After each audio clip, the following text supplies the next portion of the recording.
മമ്മു, ഇന്ന് നമ്മളെ കണ്ട സിനിമയില് ആ പിന്നെ ഛർദിക്കണ്ടായില്ലേ? ആ ഛർദിച്ച്.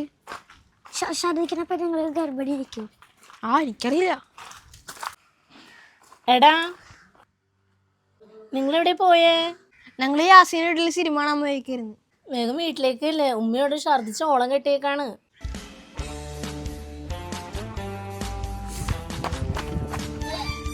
റംസി, നമുക്ക് അശ്വരി പോവാം. ഒരു ട്രിപ്പ് ഇട്ട് കഴിഞ്ഞാൽ മാറും ചിലപ്പോൾ.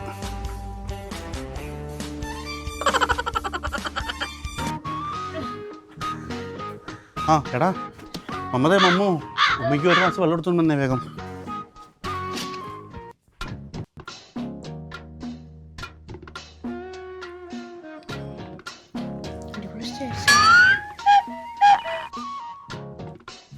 പാപ്പി, ഈ ഹൽവ ഇവിടെ നിന്ന് മേടിച്ച് നല്ല ടേസ്റ്റ് ആണല്ലോ. എടാ മമ്മൂ, നീ ആ ഹലുവ എടുത്ത് തിന്നാ. എടാ അത് കൊള്ളൂല, അത് വയറ് കംപ്ലൈന്റ് ആയിട്ടാണ് ഉമ്മി ഛർദ്ദിക്കുന്നത്.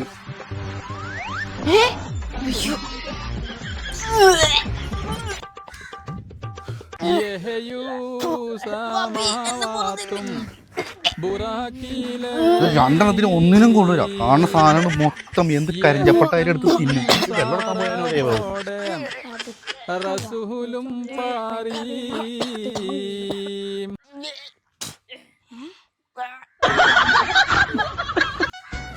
ഞാൻ ഒരു കാര്യം പറഞ്ഞേക്കാം, 2 കുഞ്ഞാവിനെ നോക്കാനൊന്നും എനിക്ക് പറ്റില്ല കേട്ടോ.